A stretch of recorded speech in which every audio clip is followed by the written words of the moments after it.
찬양한 대로 주신 소명 잘 이루시는 우리 임마누엘 대원 되길 바라고 우리 성도님들 될 수 있기를 주님의 이름으로 축원합니다. 하나님께 영광의 박수 올려드리겠습니다.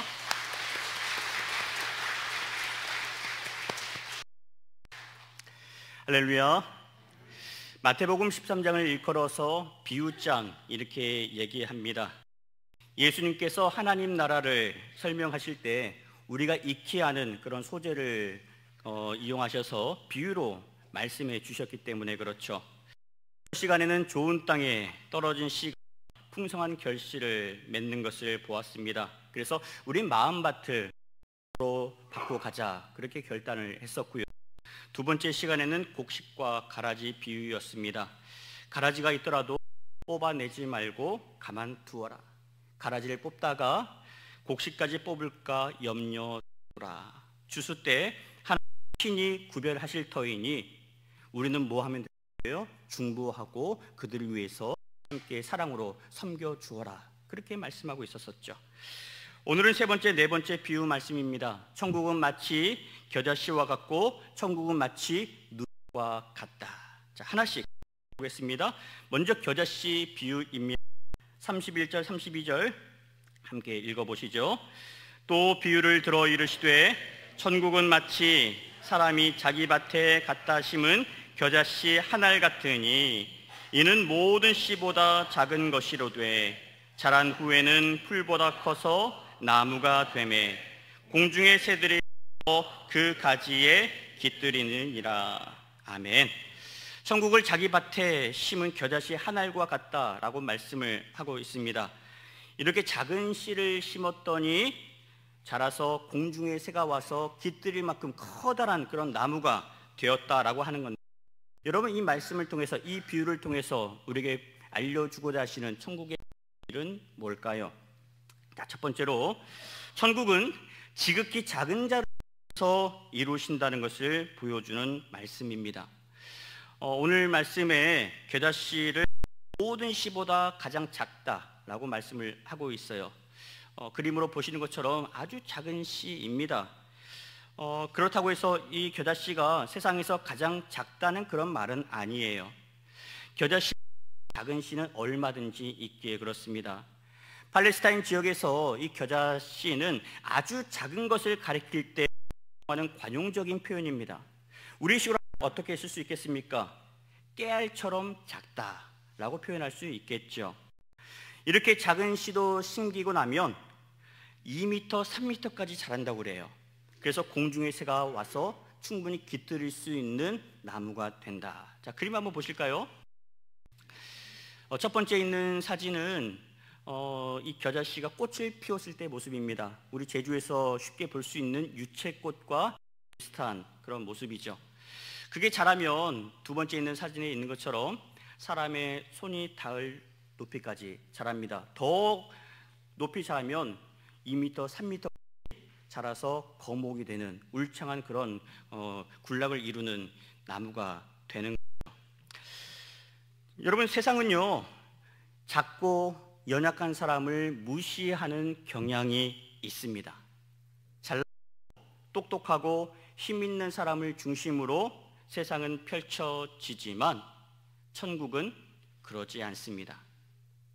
천국은 애시당초 힘 있는 사람이 가는 나라가 아니기 때문에 그렇죠. 어떤 사람이 들어갑니까? 예수 믿는 자들이 가는 곳이 천국입니다. 우리 주님도 힘 있는 사람을 제자로 삼지 않으셨어요. 예수님 말씀에 순종하는 사람, 하나님 말씀에 겸손하게 엎드리고 온유한 사람, 무례하지 않는 사람, 화평을 이루는 사람을 들어 쓰십니다. 낮은 자를 들어서 존귀하게 여기시는 분이 우리 주님이세요. 그런데 사람들은요 자기의 허물을 돌아보지 못한 채 남의 약점을 발견하면 집요하게 캐묻습니다. 그리고 그것을 가지고 공격합니다. 비방합니다. 세리를 죄인으로 규정했고요, 나병 환자를 그냥 환자라는 이유만으로 일정 거리를 띄웠습니다. 라는 이유로 돌을 던졌지만 예수님은 그러지 않으셨어요. 저들에게 찾아가셔서 친구가 되어주셨고 저들의 연약한 마음을, 속상한 마음을 위로해 주셨습니다. 그리고 그들에게 손을 내밀어서 그들의 병을 고치시고 구원해 주셨죠. 그렇게 하나님의 자녀로 살게 해 주셨습니다. 여러분, 천국도 마찬가지예요. 예수님처럼 연약한 자를 긍휼히 여기는 자들을 통해서 천국은 펼쳐집니다. 소외된 사람들의 이름을 불러주는 그런 작은 마음들을 통해서, 그리고 드러내지 않고 겸손하게 엎드려 들의 섬김을 통해서 하나님의 나라가 펼쳐져 가고 있는 거죠. 이런 모습이 세상의 눈으로 보자면 지극히 미약하게 보이지만 여러분, 믿음의 눈으로 보면 이것은 결코 미약하지 않습니다. 왜냐하면 하나님께서 기도와 함께 하시고 이들의 섬김과 순종을 통해서 일하시기 때문에 그렇습니다. 오늘 예배하는 분들도 겸손한 모습으로 순종하며 하나님을 드러내기에 힘쓸 수 있는 주의 거룩한 일꾼들 될 수 있기를 주의 이름으로 축원합니다. 둘째로, 천국은요 희생을 통해집니다. 이 겨자씨 안에 엄청난 가능성이 있다라고 할지라도 이 씨가 심겨지지 않으면, 썩지 않으면, 죽지 않으면 결실을 맺을 수 없습니다. 땅에 심겨지지 않으면 아무런 일도 일어나지 않아요. 천국은 마치 자기 밭에 심은 겨자씨 한 알과 같으니, 여러분, 누가 이 겨자씨를 심습니까? 농부가 심죠. 성경에서 이 농부는 누구라고 말씀하세요? 하나님이라고 말씀하십니다. 하나님 아버지께서 좋은 씨를, 예수의 씨를, 하나님의 말씀을 자기 밭에, 세상에 심으셨습니다. 그랬더니 자라서 큰 나무가 되어서 많은 새들이 와서 깃들일 수 있는 거목이 되었다라고 말씀하고 있죠. 여러분, 성경에 보시면 이 한 알의 작은 씨, 겨자씨 한 알에 어떤 힘이 있는지를 우리에게 알려주고 있습니다. 예수님의 제자들이 귀신 들린 아이를 고치지 못하고 쩔쩔매고 있을 때 예수님이 찾아오셔서 이렇게 말씀합니다. 마태복음 17장 20절 같이 읽습니다. 이르시되 너희 믿음이 작은 까닭이니라. 실로 너희에게 이르노니 만일 너희에게 믿음이 겨자씨 한 알만큼만 있어도 이 산을 명하여 여기서 저기로 옮겨지라 하면 옮겨질 것이요 또 너희가 못할 것이 없으리라. 아멘. 예수님께서 말씀하신 핵심은 믿음이 크고 작고에 있지 않습니다. 너희에게 과연 진실한 믿음이 있는 거예요. 말로는 믿는다 하면서도 왜 살지 않냐는 거죠. 문제만 보지 말고, 상황만 보지 말고 문제 가운데 함께 하시고 계시는 그 하나님을 바라보라는 데 있습니다. 하나님께서 스가랴 선지자에게 주신 말씀이 있죠. 스가랴 4장 7절에 같이 고백해 보실까요? 큰 산아, 내가 무엇이냐? 내가 스룹바벨 앞에서 평지가 되리라. 아멘. 여러분, 이 일은요 그냥 되지 않습니다.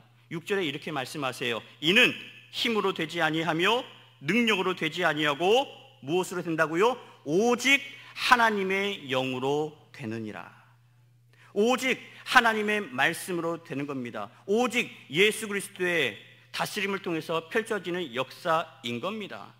사도 바울은 이 말씀을 이렇게 적용했죠. 빌립보서 4장 13절에 내게 능력 주시는 자 안에서 모든 것을 할 수 있느니라. 그래요. 우리도 어려운 일을 만날 때마다 이 믿음을 가집니다. 왜냐하면 우리 주님은 믿음으로 서는 자에게 힘과 지혜와 용기를 허락해 주시기 때문에 그렇습니다. 우리에게 주어져 있는 모든 하나님의 계획 안에 있다는 것을 여러분 믿으시기를 바랍니다. 지금은 힘들고 괴롭고 어렵지만, 없는 것처럼 보이지만 결국에는요 하나님이 선하게 이끌어 가시는 줄로 믿습니다. 여러분, 이 믿음을 가지고 살면 지금 주어지는 삶으로 인해서 일이 일비하지 않습니다. 어려움이 있어도 감사를 고백할 수 있어요. 왜? 하나님 힘든 나와 함께 하시고 나를 붙드시고 일으켜 주신다는 것을 알기 때문에, 하나님이 멋지게 승리하도록 도와주신다는 것을 알기 때문에 감사할 수 있는 거죠. 이렇게 감사를 고백하게 되면 우리는 기뻐하며 살 수 있는 거예요. 항상 기뻐하라, 쉬지 말고 기도하라, 범사에 감사하라. 이는 그리스도 예수 안에서 너희를 향하신 하나님의 뜻이다라고 말씀하셨어요. 이 뜻대로 우리가 살아갈 수 있게 되는 줄로 믿습니다. 정리하면 여러분, 연수보다 방향이 중요합니다. 아무리 오랫동안 믿음 생활 했다라고 하더라도 고난 앞에서 믿음이 작동하면, 어떤 일 앞에 쉽게 흔들리게 된다면, 인내하지 못하고 있다면 우리의 믿음이 온전한지 돌아보셔야 합니다. 우리 입술에서 무례한 말이 쏟아져 나오고 불평이 앞서고 있다면, 행동보다 말이 앞서면, 사랑이 없다면 이것은 그저 소리나는 에 지나지 않기에 그렇습니다. 여러분의 믿음의 자리는 어디에 있으십니까? 혹시 기도보다 내 생각이 앞서고 있지는 않으십니까? 그렇다면 멈춰서서 하나님의 뜻이 어디에 있는지 물으십시오. 믿음의 방향이 말씀에서 벗어나 있다면 여러분 그 즉시 바로 잡아야 합니다. 왜냐하면 하지 않고 가면 갈수록 우리는 말씀으로부터 멀어질 수밖에 없기 때문에. 여러분, 속도가 중요한 게 아니에요. 방향이 중요한 거예요. 느리더라도요, 올바로 걷는 걸음이 정도라는 것을 믿으시기 바랍니다. 여러분, 우리가 예수님의 뜻대로 살려면 어떻게 하면 좋을까요? 요한복음 12장 24절 말씀 함께 고백해 보겠습니다. 진실로 진실로 너희에게 이르노니 한 알의 밀이 땅에 떨어져 죽지 아니하면 한 알 그대로 있고 죽으면 많은 열매를 맺느니라. 아멘. 그래요. 여러분, 죽어야 삽니다. 열매도 죽어야 맺히는 거예요. 힘이 있고 능력이 있어도 내가 내 고집을 꺾지 않으면 그런 사람 들어쓰지 않으십니다. 말씀 앞에 순종하지 않으면, 헌신하지 않으면 역사는 일어나지 않습니다. 내가 죽어야 내 안에 계신 예수님께서 일하시는 것이고 주께서 일하셔야 역사가 나타나기 때문에 그런 거죠. 여러분, 변화는 나에서 출발하는 거예요. 내가 말씀을 어떤 자세로 받아들이느냐, 내가 마음의 문을 열고 말씀을 대하고 있느냐, 그렇지 않고 지금도 빗장을 꼭꼭 닫고 있는가, 여기 차이가 있는 거예요. 여러분, 주님 앞에 나올 때마다 겸손하게 서십시오. 하나님 주신 이 말씀을 내게 주시는 말씀으로 받으십시오. 그리고 그 말씀 앞에 고백하십시오. 하나님, 말씀대로 서게 해주십시오. 말씀대로 살게 해주십시오. 이 말씀이 나를 살려내는 생명의 말씀이 되게 하여 주십시오. 그렇게 말씀을 받아야 그 말씀이 내 안에 제대로 심겨지는 거예요. 그 말씀이 심겨져야 내 안에서 자라나는 겁니다. 그래야 우리의 언어가 바뀌고요, 우리의 행실이 바뀌고 인생이 바뀌게 되는 겁니다. 세상의 성공을 향해 달려나가던 그 인생의 방향이 이제는 하나님의 영광을 위한 거룩한 여정으로 바뀌게 되는 거예요. 그럴 때 비로소 말씀의 열매가 맺히게 되는 거죠. 오늘 여러분의 마음에 말씀이 심기고 자라서 풍성한 결실을 맺으시기를 축원합니다. 그럴 때 여러분 안에 천국의 기쁨이 넘치되고, 그렇게 천국의 기쁨으로 살아가는 여러분을 통해서 가정이 천국이 되실 것이고요, 우리 교회가 천국이 되고 우리 속해 있는 모든 공동체에 천국의 은혜가 펼쳐지게 될 줄로 믿습니다. 그렇게 살아갈 때에 비로소 잃어버린 영혼들이 주께 돌아오는 역사들이 뒤를 잇게 되는 거예요. 자, 두 번째 누룩 비유를 보시겠습니다. 33절 읽겠습니다. 또 비유로 말씀하시되 천국은 마치 여자가 가루 서말 속에 갖다 넣어 전부 부풀게 누룩과 같으니라. 아멘. 예수님께서 천국을 누룩과 같다라고 비유하실 때 이 말을 들었던 제자들은 당황했을 겁니다. 왜냐하면 이 누룩이라는 표현은 보통 악하고 부정한 사용하는 표현이었기 때문에 그렇죠. 레위기 2장 11절 이렇게, 너희가 여호와께 드리는 모든 소재물에는 누룩을 넣지 말지니. 누룩을 넣지 말라고 말씀하세요. 부정해지니까. 예수님도 경고하며 이렇게 말씀하십니다. 삼가 바리새인들의 누룩과 헤롯의 누룩을 하라. 사도 바울은요, 이단이 교회 안에 들어와서 그렇게 흔들고 있는 모습을 두고서 이렇게 얘기합니다. 갈라디아서 5장 9절인데 적은 누룩이 온 덩이에 느니라. 이 식으로 한다면 이렇게 표현할 수 있겠죠. 미꾸라지 한 마리가 온 물을 흐린다. 그렇게 적용해 볼 수도 있겠습니다. 예수님은 이러한 누룩을 천국으로 말씀하세요. 무엇으로 얘기하는 겁니까? 적은 양의 누룩이지만 그 누룩이 들어가면 아무리 많은 그런 가루 반죽이라 할지라도 부풀리게 한다는 그 가지고 주시는 말씀인 거죠. 천국도 이와 같다는 거예요.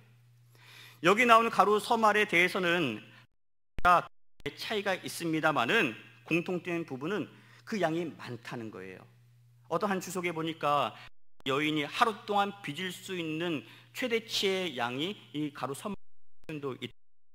어쨌든 많은 가루 속에 그 누룩이 들어가면 모두 부풀게 된다고 말씀하고 있습니다.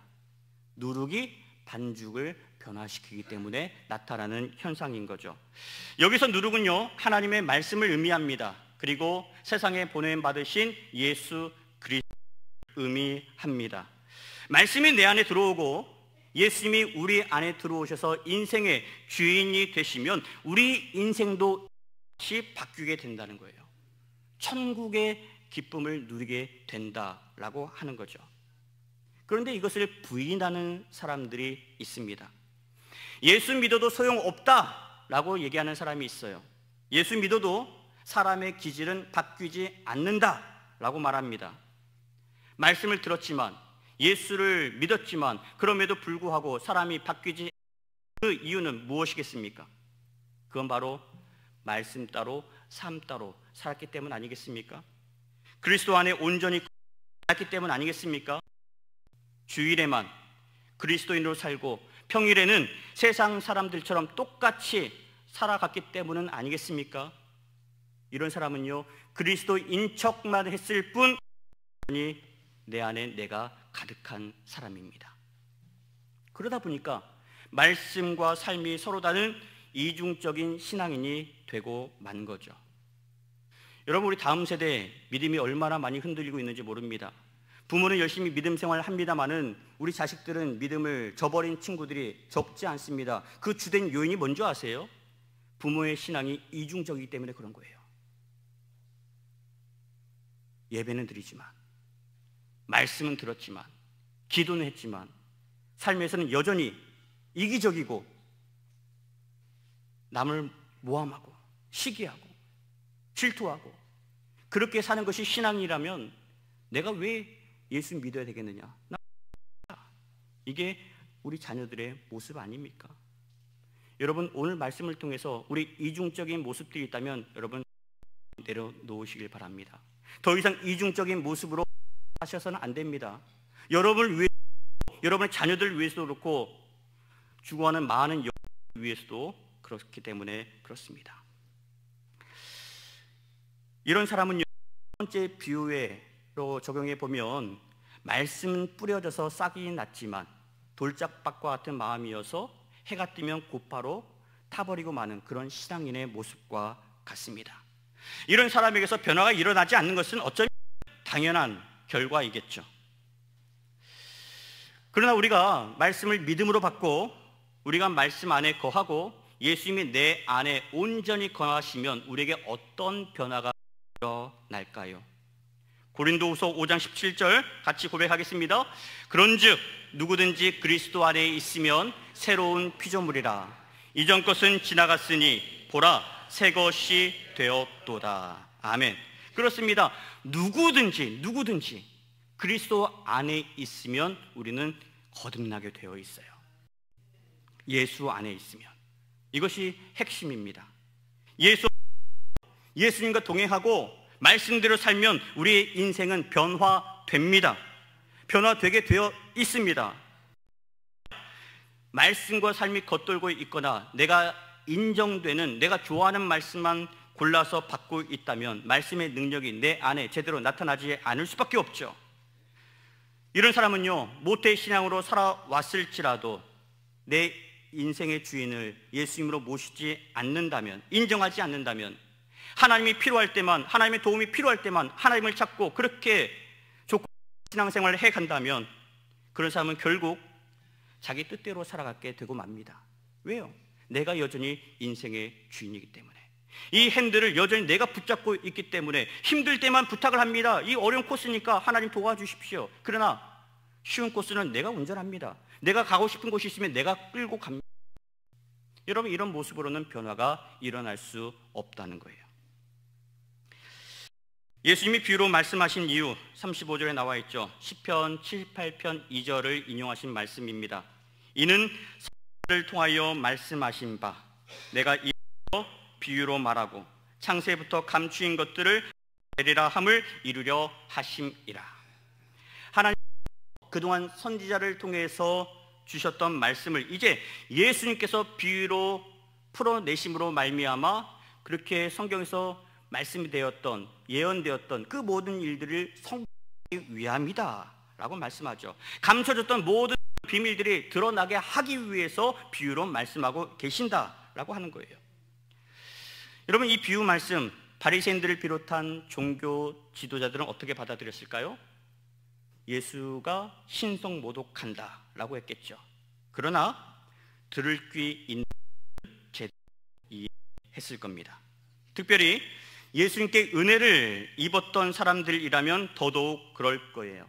예를 들어서 가늠하다 붙잡혔던 그 여인이 예수님을 통해 새 생명을 얻지 않았습니까? 그런 사람이든지, 그리고 예수님의 옷자락을 잡고서 12의 혈루증을 고침받았던 여인이라면 오늘 예수님의 말씀이 어떤 의미인지 단번에 알아차렸을 겁니다.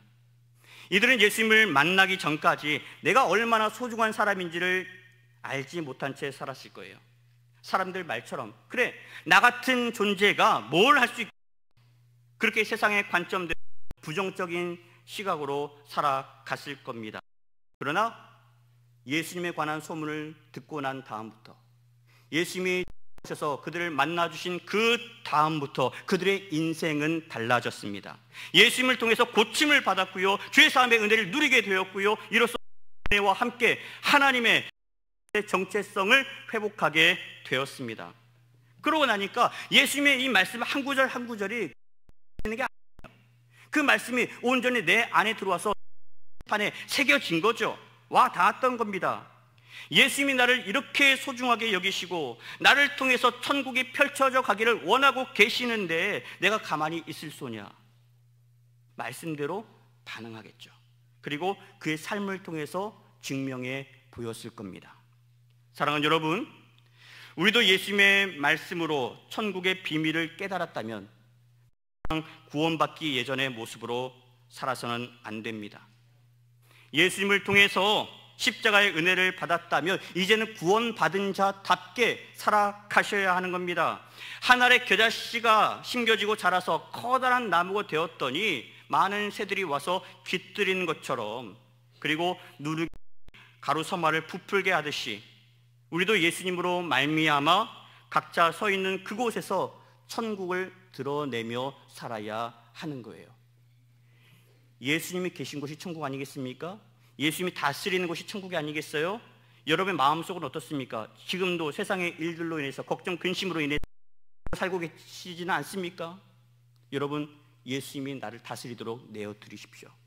그러면 여러분은 천국이 될 것입니다. 천국된 여러분들이 서 있으면 여러분의 것이 천국이 될 것이고요, 여전히 지옥으로 살아간다면 여러분의 집은 지옥이 될 것입니다. 우리 교회 가운데 천국의 기쁨이 넘치는 자들로 가득 차 있다면 이곳이 바로 천국이 되는 거예요. 가정과 교회가 바로 하나님께서 우리에게 허락해 주신 천국의 모형 아니겠습니까? 가정에서 여러분 이뤄내십시오. 교회에서 천국을 이뤄내십시오. 이것이 바로 구원받은 우리가 감당해야 될 사명인 것입니다. 그렇지 않고 여전히 말씀과 삶을 구분해서 산다면 여전히 내가 주인이 될 것입니다. 이런 사람은요, 변화를 일으키는 사람이 아니라 변질시키는 자로 남게 될 것입니다. 변질되면요, 반죽을 상하게 합니다. 공동체를 흔들리게 만들고 맙니다. 여러분, 말씀 앞에 변화 되시겠습니까? 아니면 변질로 사시겠습니까? 더 이상 변질된 존재로 남지 않으셨으면 좋겠습니다. 말씀을 정리합니다. 겨자씨나 누룩은 그 자체만 놓고 보면 아주 작고 미약합니다. 세상은 이렇게 작은 힘으로는 그 무엇도 할 수 없다고 얘기합니다. 해봤자 소용없어. 그것은 계란으로 바위를 치는 것과 같아. 그렇게 얘기합니다. 그러나 성경은 그렇게 말씀하지 않습니다. 우리가 겨자씨처럼 작지만 살아있는 믿음을 가지고 산다면 우리를 통해서 하나님의 사랑이 드러나게 될 것이고요, 우리가 거룩한 누룩으로 살아가면 여러분이 서 있는 그곳이 바로 천국의 영광이 드러나게 될 줄로 믿습니다. 이렇게 쓰임 받으려면 우리 안에 변화를 일으킬 만한 거룩한 힘이 필요합니다. 그게 바로 말씀, 예수입니다. 성령이에요. 그 말씀 가지고 예수님과 동행하면서 살아가려고 노력하는 그런 마음과 결단, 그런 기도의 삶이 뒤따라야 하는 거죠. 하나님의 나라는요, 예수님께서 말씀하신 것처럼 예수님이 이 땅에 오심으로 인하여서 이미 임했습니다. 그리고 그 나라는요, 오늘도 주신 말씀을 따라 믿음으로 반응하고 그 말씀을 살아내려고 부단히 애쓰고 노력하는 저와 여러분들을 통해서 오늘도 펴져 가고 있는 줄로 믿습니다. 여러분, 내가 이만큼 헌신했는데, 내가 이만큼 섬겼는데 내 생각만큼 안 왔다고 해서 여러분 조바심 갖지 않기를 바랍니다. 반응이 더디더라도 사랑으로 품고 하나님께서 행하실 그 일을 믿음으로 바라보고 기다리면 변화는 반드시 일어납니다. 말씀에 변화시키는 힘이 있기 때문에 그렇습니다. 이번 한 주도 여러분 각자의 삶의 자리에서 겨자씨처럼 작지만 살아있는 그 믿음 가지고 여러분 살아내십시오. 거룩한 누룩으로 살아가시면서 하나님의 나라를 멋지게 펼쳐낼 수 있는 우리 제주 동부교회 모든 성도 될 수 있기를 우리 구주 예수 그리스도의 이름으로 간절히 축원합니다. 함께 말씀하시며 찬양으로 결단하시겠습니다. 우리를 사용하소서.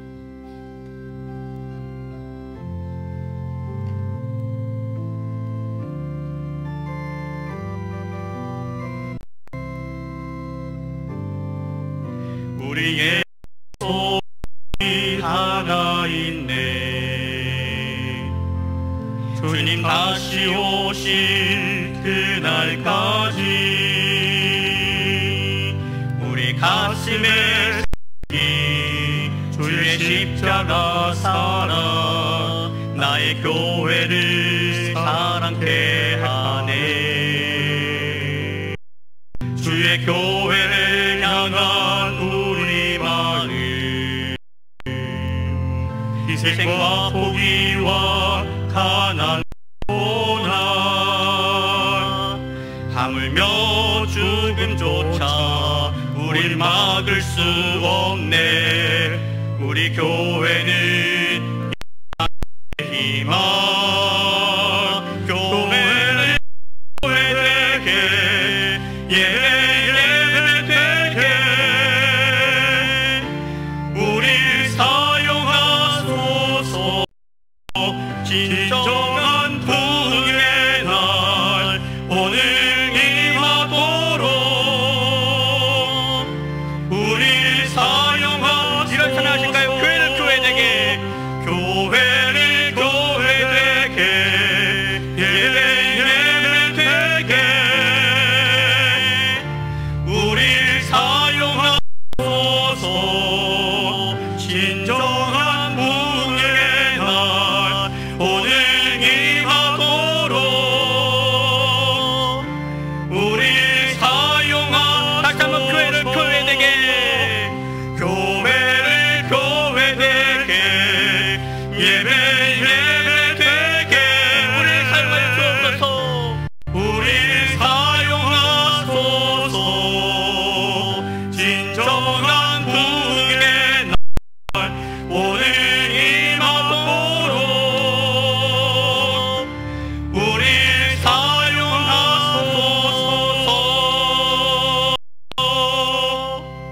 하나님 감사합니다. 연약하지만 작고 부족하지만 우리를 통해 하나님의 나라를 펼쳐가 주시니 고맙습니다. 하나님, 우리 교회가 참된 교회 되게 하여 주시고 드리는 예배가 참된 예배 될 수 있도록 우리를 사용하여 주시옵소서. 세상은 소용없다라고 얘기하지만, 교회가 정말로 타락했다라고 얘기하지만 그렇지 않습니다. 교회가 희망입니다. 여전히 성도만이 희망입니다. 왜냐하면 예수 그리스도가 그 안에 있기 때문에 그렇습니다. 하나님, 우리 안에 예수의 영을 부어 주시옵소서. 말씀을 믿음으로 받사오니 그 말씀이 내 안에 심겨져서 30배, 60배, 100배의 결실을 맺게 하여 주시고, 오늘 예수님의 말씀처럼 거룩한 누룩이 되어서 내가 가 있는 그 자리마다 하나님의 나라가 펼쳐질 수 있도록 주시옵소서. 내가 주인 변질되지 않기를 원합니다. 여전히 사람을 트집을 잡고 이간질하고 그렇게 질투하는 영은 떠나가게 하여 주시고, 거룩한 성령만이 우리 안에 내주하여 주셔서 사람을 살려내고 교회를 회복시킬 수 있는 하나님의 거룩한 백성들 되게 하여 주시옵소서. 그렇게 천국으로 살아가는 우리로 인하여서 우리 가정이 천국이 될 줄 믿습니다. 우리 교회가 천국 될 줄 믿습니다. 우리 일터가 천국이 될 줄 믿습니다. 천국을 살아내는 우리의 모습을 바라보는 우리 자녀들이 믿음이 회복될 줄로 믿습니다. 그러한 변화가 있게 하여 주시고, 그러한 거룩한 영광이 말씀을 통해서 임할 수 있도록 하나님 우리를 들어서 주시옵소서. 감사드리고 예수 이름으로 나옵나이다. 아멘. 비전 선포하겠습니다. 예수님과 함께하는, 예수님과 함께하는, 예수님과 함께하는 예수 그리스도의 은혜와 아버지 하나님의 사랑하심과 성령님의 인도하시고 돌보시는 거룩하신 역사하심, 오늘 예수님 말씀처럼 하늘처럼 작은 믿음이지만 살아있는 믿음을 가지고 살아가는 우리 가운데, 거룩한 누룩으로서 살아가는 우리 모든 삶 가운데 하나님의 나라가 펼쳐질 수 있도록 우리를 들어서 주시기를 원하고, 그러한 삶 가운데 하나님의 나라가 영원토록 펼쳐질 수 있도록 역사하여 주시옵기를 간절히 축원하옵나이다. 아멘.